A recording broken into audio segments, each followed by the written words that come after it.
lang na postpone yung klase niya. Sabi niya mag-alas 3 siya. Sabi ko, bakit mag-alas 3? Di, sinama ko na siya dahil nung nakaraan sinabi. Cancel kasi, in-answer. Kasi wala akong baking ngayon yung schedule, pero may kailangan namin mag-attendance, diba? Cancel yung baking kasi nga yung landfall nung alas 2, sabi. Pagtapos ngayon naging 12:40.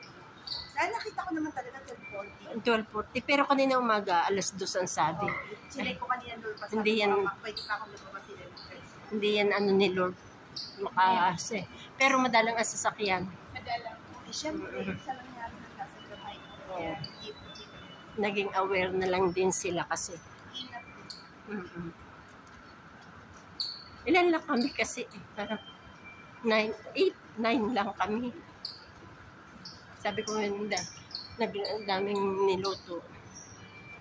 Kaya, sabi ko, ano ba? Kasama ba ako sa invitasyon? Sige lang ako. Ano ba? Sabi ko, kasama ka kasi nung nakaraan katabi na nung sinabi ko na naman ako. Okay lang. May pagkain naman.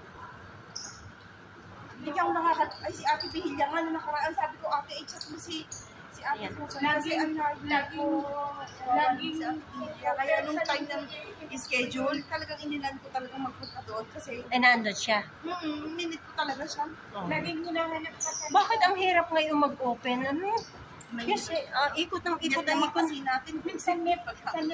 Hindi, wifi na sa bahay ang gamit ko. Kahit naman yung wifi sa amin, nag-return mo yung mga alaga ko.